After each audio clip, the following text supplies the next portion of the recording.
This is Contemporary Art Studios. Today we are at the Ballard exhibition at the Sky and Skr. Hopefully I said that right this time. And we're looking forward to an artist talk and a curators talk, so stay tuned. Solo show is as well that we curated. Generally we focus on sort of opportunities for early career artists. So we set up artist residencies or do large group shows in non-traditional spaces and that kind of thing, of which Mike has been involved in a few of them. So this is our first outing, our first foray into the commercial gallery world. It's interesting because normally we've worked with partners who provide us with a venue that is quite big.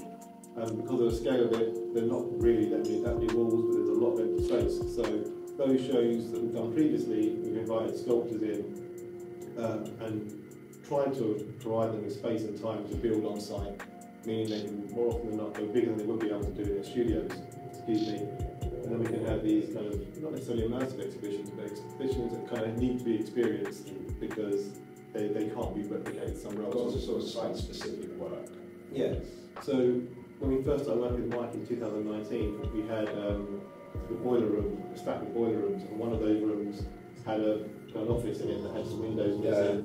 When Mike kind of knew about that space, his work integrated around that space, and it was kind of not fixing the building, but it was kind of growing through this building. And it responded to the building perfectly. And we got on with Mike, everything seemed to go really, really well. Thankfully, when we've had other exhibitions that have come off and other opportunities that have come by, Mike's been the go-to guy on half right. I think that we were fans of Mike's before we worked. That's true. Getting red cheeks. It's always been a pleasure working with Mike. He has an incredible work ethic and he kind of understands space and creates these kind of immersive experiences. It first started, I used to make paintings trying to replicate the type of surface that you see on the hoardings. And I'm so familiar with this sort of material from painting on the street a long time ago.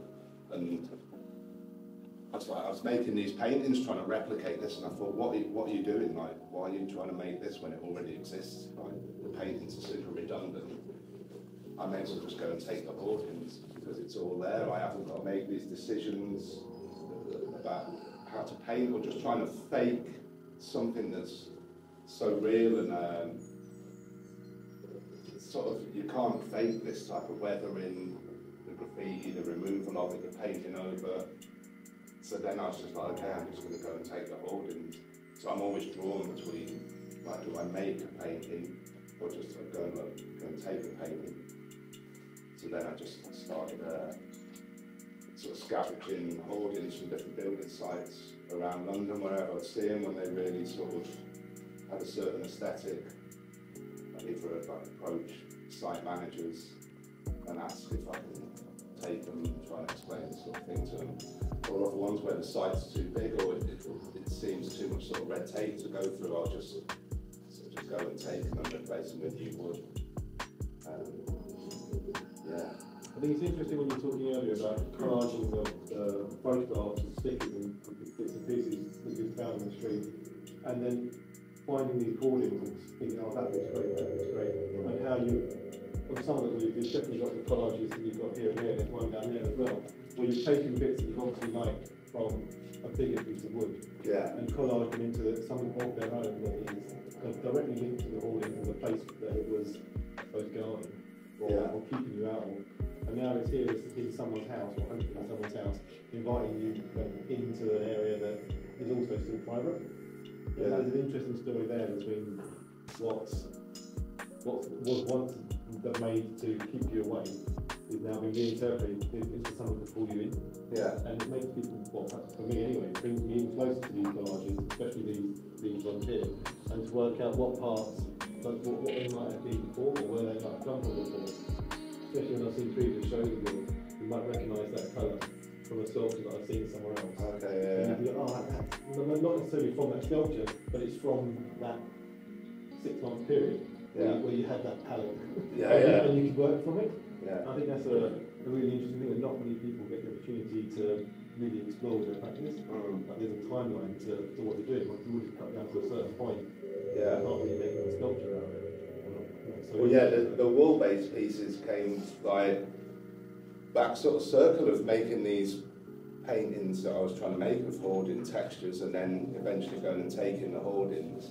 And then as I'm making the sculptures, I'm left with all these offcuts, whereas like, I'm not going to throw them away because I can't go and buy wood that's been weathered for however many years and had all these random marks and painted by, or painted over by people who don't come from a painted background. That's what I love about the things where the graffiti's been painted over. It's really like council workers, builders, you know, site contractors who've been told to go and paint over this, so they're approaching painting not from a painterly aspect or with an artistic mind. Yeah, exactly. So it's really utilitarian. They're not thinking in terms of how a painter would think, and I think that gives a looseness that no painter can come with, because you're so loaded with what you know about art and what you expect art to be, and trying to make like your own expectation. So I'd have all these offcuts. And I was like, I'm not going to throw these away, so then I just start sort of collaging them and making decisions. And be like, okay, I've already got all these gestures and marks. I don't have to make these marks now. It's just down to the decisions of where I put them, how I arrange the composition of them. So, and yeah, and like you say, if the threshold of or the things from being outside and then coming in, what I love about working with the hoardings are that they're this 2D material that demarks sort of ownership. That when someone buys a bit of land or takes over a site, they put this thing of like keeping people out, but also keeping them safe for whatever's going on in the building site. And then taking the 2D sheet material that we walk past like all the time, like in super background stuff that we don't really take any notice of, and then making it into its own sort of structure rather than a garden structure or garden sort of architecture. But I love it that when you see hoardings up, it's a signifier that like the in-between, like the old's going and the new's coming, and this is only temporary. So then to try and make it into its own structure where you can really appreciate or just consider the sort of painterly aspect of it, of the surface and the history. Because obviously they've been on guard. I always see them as like sentries that stood there protecting whatever. Sometimes for years and years. Yeah, and then whoever lives and whoever's passed by there has pissed up it, has graffitied on it, has put posters on it. There's sort of all these layers of history that have so much sort of memory ingrained in the surface of it. Interesting indexes of that era. Yeah. Yeah, it really marks the time between like the old going of this building's going to get knocked down and then we're building, you know, you come back around and you're like, oh, where's this building come from? It's just like London's never finished, is it? It's like it's always in flux, it's constantly changing. When you're speaking to people, I was saying before about the sort of analog and digital world of like shadow ban and cancelling, and I think a lot of the work in here sort of deals with that of like analog and digital, like I have a really analog oil paint and spray paint rendered thing next to a purely digital print. Have you shown the oil paint before? Not this one, no. This one with that technique. Yeah. So, I say I'm always sort of not battling, but it's like some days I feel like, oh yeah, I want to really render and do something really painterly and make a painting. When other times I think I don't have to, like, what's the point? Or I'll start a painting and think, like, what are you doing? Why bother? Because everything you want to say is already there. It's just a matter of editing it and pointing to it and representing it, which is sort of with the digital print, the black and white print there. Again, as soon as I saw the image, it's like, well, it's a painting straight away. And like, why bother trying to reproduce that? I'm just going to get it blown up and be printed digitally when, you know, I could easily reproduce it in paint. But yeah, it's just the sort of whole sort of tension between analog and digital realms, I think, of the thing with shadow ban, and I really wanted to show it next to, you know, painting that's taken me a few days to do it, and really meticulously sort of render it. And again, that's just from a photo that I took of exact composition, and I just repainted it. Yeah, totally. So I'm very much like I grew up with hip hop culture and like the whole hip hop explosion of graffiti breakdowns, rap music, all this from sort of mid 80s, I think. Like 85, 86, I think I first started getting into hip hop when I realised the sort of mod revival of the like early 80s was dead. Like at high school, everyone was wearing Parkers, boat blazing around, looking up to the 5th years, thinking, oh yeah, mods are super cool.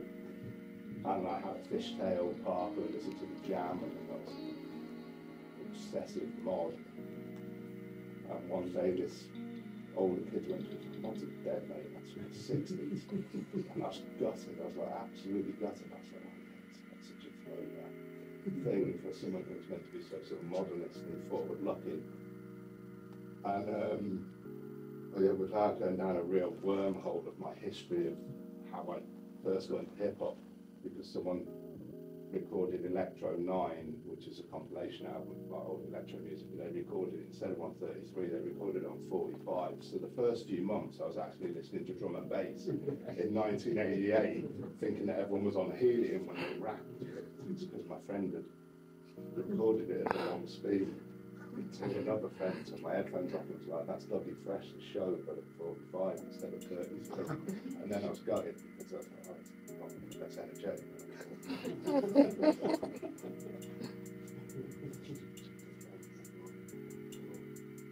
I suppose that's a reference in sample culture. Yeah, it's coming back to that from listening to Electro 9 on 45.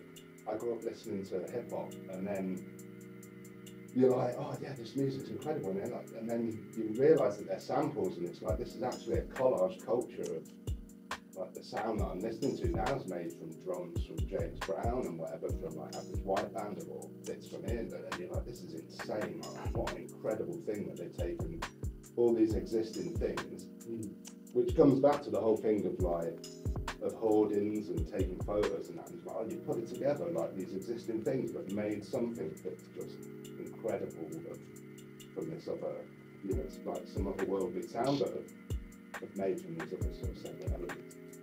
So, yeah, making this, I was sort of sculpture as usual, it's been like, okay, with different bits from sort of wood from Plymouth and Brixton and Hackney Wick and Silvertown. And then I found this like garden ornament that's like King Tut, and I was thinking, oh yeah, all the rappers who like wear all these big jewellery and King Tut, and the sort of whole sort of level of the different stages that hip hop went through of like being really sort of glam, early sort of Melly Mel, Grandmaster Flash, it was all gold and fancy hairdos and all this, and it went through a real black consciousness of like no jewellery, Africa pendants, all this sort of very sort of black awareness. And then to like the Beastie Boys of robbing Volkswagen signs off cars, that it's just like ostentatious. Yeah, that it was just a complete epidemic. This was quite a great exhibition, one like I've never experienced before. Really brought an immersive feel, and the artist talk really made me understand the artist and what he's bringing to the table. So definitely check it out.